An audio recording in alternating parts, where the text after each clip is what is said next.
Welcome to Sneha TV. ఇక తాజా రాజకీయాల విషయానికి వస్తే కవిత కల్వకుంట్ల కవిత తిహార్ జైల్లో ఉన్న విషయం అందరికీ తెలిసిన విషయమే. అయితే నిన్న సోదరుడు కేటీఆర్ గారు కవితకి ములాఖత్లో కలిశారు.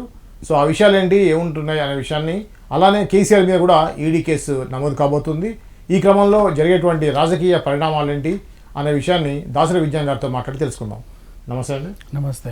ఏంటండి ఇప్పుడు కవిత కల్వకుంట్ల ఫ్యామిలీకి ఏదో దరిద్రం ముట్టుకున్నట్టుగా ఒకదాని తర్వాత ఎఫెక్ట్ అవుతా ఉన్నాయి.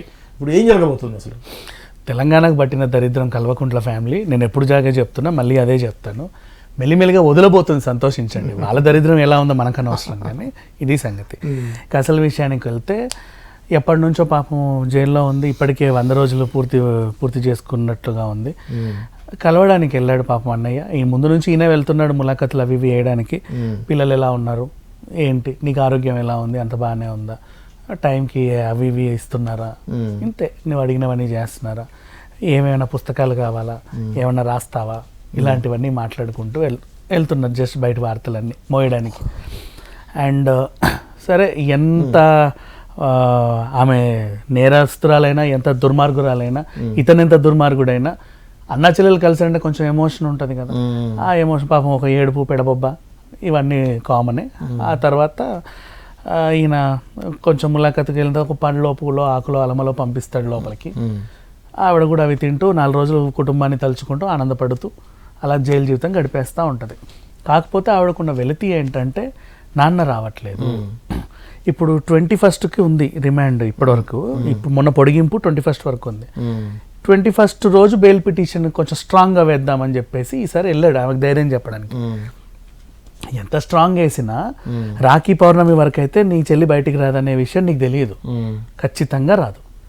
నువ్వు ఆ ములాఖత్లోనే చెయ్యి ఇట్లా పెట్టి కట్టించుకోవాలి రాఖీ. కానీ 100 to 100% she will never come. Kejriwal arrest అయ్యే లోపల ఉన్నాడు, అందరూ లోపల ఉన్నారు. నీకెందుకమ్మా బెయిల్? నీ వల్లే కదా వీళ్ళందరూ లోపల ఉన్నారు. అనవసరంగా పాపం సామాన్యుడు సీఎం అయితే నీ నక్క తెలివితేటలన్నీ ఉపయోగించి ఆయన్ని ట్రాప్ చేసి ఆయనకు 100 కోట్లు ఇస్తున్నట్టే ఇచ్చి పాపం తీసుకోవడం తెలియక దొరికిపోయాడు. అంతేగా, సామాన్యుడు కాబట్టి తీసుకోవడం తెలియక దొరికిపోయాడు. అంతకుముందు ఏం నేరాలు చేయాల కేజ్రీవాల్, నువ్వు చేసినట్టుగా మీలాగా మీ ఫ్యామిలీ చేసిన దందాలు ఆయన ఏం చేయలే పాపం. ఏదో అలా బ్రతుకుంటూ వస్తున్నాడు. ఫస్ట్ టైం మరి ఎందుకు, ఎలా మభ్యపెట్టారో, ఏం హిప్నోటైజ్ చేశారో తెలియదు, కానీ అవినీతిపై పోరాటం చేసి సీఎం అయినటువంటి మనిషిని కూడా లొంగ తీసుకున్నావంటే నువ్వు ఎంత గ్రేట్. అంతేగా మరి, అంత టాలెంటెడ్ పర్సన్. నెక్స్ట్ మళ్ళీ ప్రత్యక్ష సాక్షి ఉన్నాడు, అందరూ చెప్తున్నారు ఇట్లా అయింది, అలా అయింది, ఇలా అయింది. నువ్వు ఒకదానివి నోరు తెరవట్లా. నువ్వు తెరిచేంత వరకు నువ్వు ఇక్కడే ఉంటావు, నువ్వు తెరవవు అని ఉంటానే ఉంటాడు. మీ ధైర్యం ఏంటంటే వాళ్ళ చేత కొట్టించుకోవాలని. కొట్టించుకుంటే నన్ను ఈమె కొట్టింది అని కోర్టులో చెప్పాలి. ఆయన ఆమెను సస్పెండ్ చేయాలి. సస్పెండ్ అయితే మళ్ళీ కొత్త ఆఫీసర్ వస్తారు కదా, ఆయన ఏమన్నా డబ్బులకు లొంగితే మీరు బయటకు వస్తారేమో అన్న ఆశతో ఇప్పటిదాకా ఇవన్నీ చేస్తున్నారు. బట్ 100% మీరు బయటికి రారు. కాదు, తనేం చెప్పదు. ఎంతకాలం ఉంది, ఛార్జ్ షీట్ వేయాల్సి వస్తుంది కదా. ఛార్జ్ షీట్ వేస్తారు కదా సార్.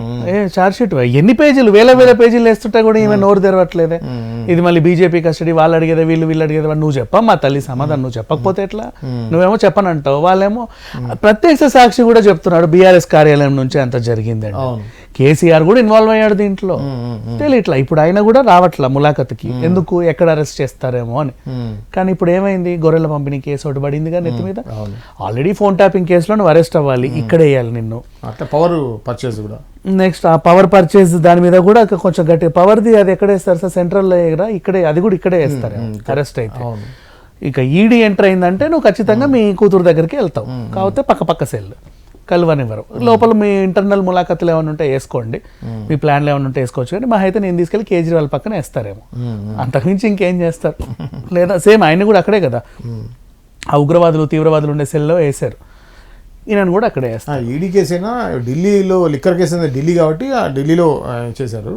సో ఇది అలా ఉండదు బహుశా, ఇక్కడ మేబీ ఏ కోర్టుకి ఇస్తారో తెలియదు. బట్ మోస్ట్లీ అక్కడికి వెళ్తే తిహార్కే వెళ్ళిందే అనుకోండి for example.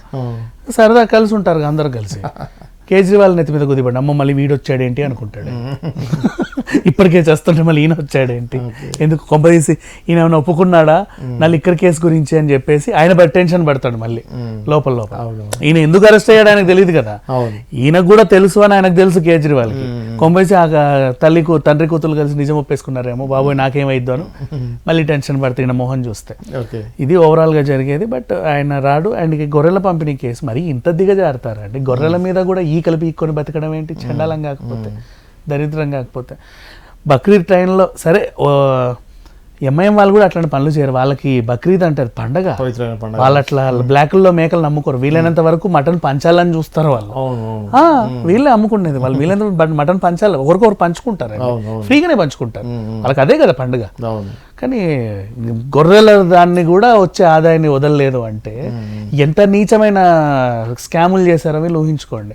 And phone tapping already కొలిక్కి వచ్చేసింది. ఆ అమెరికా అయినా వచ్చినా రాకుండా ఈయననైతే లోపలేస్తాడు, ఆయన సంగతి తర్వాత చూస్తాడు. ఎలా అయితే ముందు అందరిని అరెస్ట్ చేసి తర్వాత కవితని, తర్వాత కేజ్రీవాల్ ఇది తెచ్చుకున్నారు, ఇది కూడా అంతే. ఫస్ట్ ఆల్రెడీ ఉండాల్సిన అందరు లోపలే ఉన్నారు. కేసీఆర్ని కూడా లోపలికి వేసి ఆయన మెల్లగా నిదానంగా వచ్చిన తర్వాత ఆయన వ్యవహారం చూస్తారు. ఈయన ఇక్కడే జైల్లో ఉంటే అక్కడ నుంచి మళ్ళీ వాళ్ళు పీటీ వారెంట్ వేసి వాళ్ళు అక్కడికి తీసుకెళ్తారు. ఇక జైలు చుట్టే తిరుగుతూ ఉంటాడు. మోస్ట్లీ నన్ను అడిగితే ఈ రాత్రికో రేపు అరెస్ట్ అయిపోతాడు కేసీఆర్. చూడేనా అంతే, స్ట్రిక్ట్ గానే ఉంది వ్యవహారం. అంటే అధికారంలో ఉన్నప్పుడు నువ్వు చేసినటువంటి పనులే ఇప్పుడు నీ మెడకు చుట్టుకుంటుంది. మోస్ట్లీ నువ్వు అధికారంలో ఉన్నప్పుడు చేసిన పెంట పనులన్నీ కూడా, అంటే ప్రతిపక్షం లేదు, నేనే రాజు నేనే మంత్రి అనుకుని విర్రవీగి ఏది పడితే అది చేసి అడగడానికి ఎవడు లేడుగా. ఇప్పుడు బయటపడుతున్నాయి నీ స్కాములన్నీ. అలా చేసుకున్నారు. ఇది కేసీఆర్ సంబంధించిన, కవిత సంబంధించినటువంటి కేసు వివరాలు. మరో అంశంతో మళ్ళీ కలుద్దాం. అంతవరకు చూస్తూనే ఉండండి స్నేహ టీవీ.